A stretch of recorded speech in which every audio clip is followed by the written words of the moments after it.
ये गांव रहमू, जो मुझे पता चला बहुत ही मशहूर महान सूफी ऋषि रूमी साहब के नाम से है। अब इसकी पूरी इतिहास या तारीख मुझे पता नहीं, पर सरसरी तौर पे तो यही पता चला। खुशी है कि मैं इसी गांव में हूं और यहाँ एक पुलिस स्टेशन, छोटा सा पुलिस स्टेशन, पहले एक छोटा सा पोस्ट हुआ करता था, उसकी अपग्रेडेशन होने के बाद पुलिस स्टेशन बनी है। और इसकी इनाग्रेशन के सिलसिले में हम आए थे और लोगों से मुखातिब हुए, उनसे मिले, उनसे गुफ्तगू हुई, उनकी बातें सुनी और हम अपनी बातें भी कहने के लिए एक मौका मिला। सर, लोकसभा इलेक्शन आने वाला है, इसको लेकर किस तरह के इंतजाम? इलेक्शंस के लिए पूरी तैयारी है और इलेक्शन कमीशन, जैसे आपको पता होगा, पूरी तादाद में JNK के दौरे पे हैं, तो वो हमारा जैसे कहते हैं अंग्रेजी में स्टॉक टेकिंग कर रहे हैं कि हम कैसे तैयारी करे हैं। और हमने पूरी इंतजामात, पूरी प्लान जो है अभी बना रहे हैं और वो उस प्लान जो है फुल प्रूफ होगा, जिसमें मकसद ये रहेगी कि जो भी इसमें शरीक होना चाहता है कैंडिडेट के तौर पे या वोटर के तौर पे या कैंपेनिंग के तौर पे, हर एक को पूरा मौका मिलेगा और बगैर खौफ के, आज़ादी के साथ, बगैर रुकावट के इलेक्शन की पूरी प्रक्रिया हो।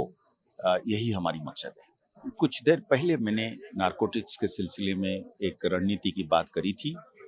और हम इसको उस स्ट्रेटेजी में 2-3 हिस्से हैं। एक हिस्सा ये है, जैसे कि मैंने कभी और जगह पे कहा है,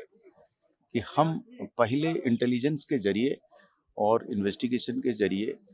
जो लोग इसमें बड़े ठेकेदार हैं, जो लोग इसमें पैसा बना के घर, मकान, जायदाद, गाड़ी खरीद रहे हैं और फूल रहे हैं, उनको हम अलग से निशानदेही करके, चाहे उनके घर में नारकोटिक्स मिले या न मिले, सबूत मिले या न मिले, हम इस अंदाज से उनके साथ पेश आएंगे कि साहब आपके पास ये जायदाद आया कहाँ से, और कानून की उन सारे हथियारों को हम इस्तेमाल करेंगे और जोर शोर से करेंगे इनके खिलाफ। तो साथ में जब हमको जहां जहां पे मौका मिलेगा उनको नारकोटिक्स की सीजर के साथ उनको जोड़ने के लिए, वहां उनको भी जोड़ते हुए जाएंगे। तो एक मुहिम के तौर पे ये चलेगा। दूसरा, इसमें हमारा स्ट्रेटेजी में एक हिस्सा है कि साहब सिक्योरिटी एस्टेब्लिशमेंट में, चाहे पुलिस हो, चाहे और कोई आर्मी हो, BSF हो, CRPF हो, या हमारे लॉ ऑफिसर्स या कोर्ट के सिस्टम में कोई भी हो, जहाँ पे हमको लगेगा कि ये मिला हुआ है या किसी न किसी तरीके से ये इसमें मुलव्वस है, और उसको जीरो टॉलरेंस के साथ हम उसको, आप अभी देखेंगे आने वाले दिनों में हम किस तरीके से शक्ति से इनको माने निकाल के खेत से, जैसे डीवीडिंग कहते हैं, हम उनको निकाल के फेंक देंगे। तो इस तरीके की हमारी एक वो है, प्रोग्राम है। और भी इसमें शामिल हैं, जैसे हमने अपने पुलिस ऑफिसर्स की ट्रेनिंग की प्रोसीजर में गलती ना हो, पकड़ धकड़ में, ताकि उसका फायदा लेकर कोर्ट में जो लोग निकल जाते हैं उसमें कमी आए। इस तरीके के कई सारे जो है स्टेप्स हम ले रहे हैं, पर हम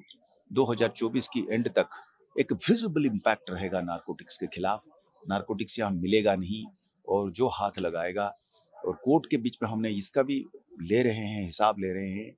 कि साहब जो लोग इसमें से इसी पैसे से अपनी दुकान चलाना चाहते हैं कहीं पे भी, तो हम उनकी निशानदेही करके उनके खिलाफ सख्त से सख्त कार्रवाई करें।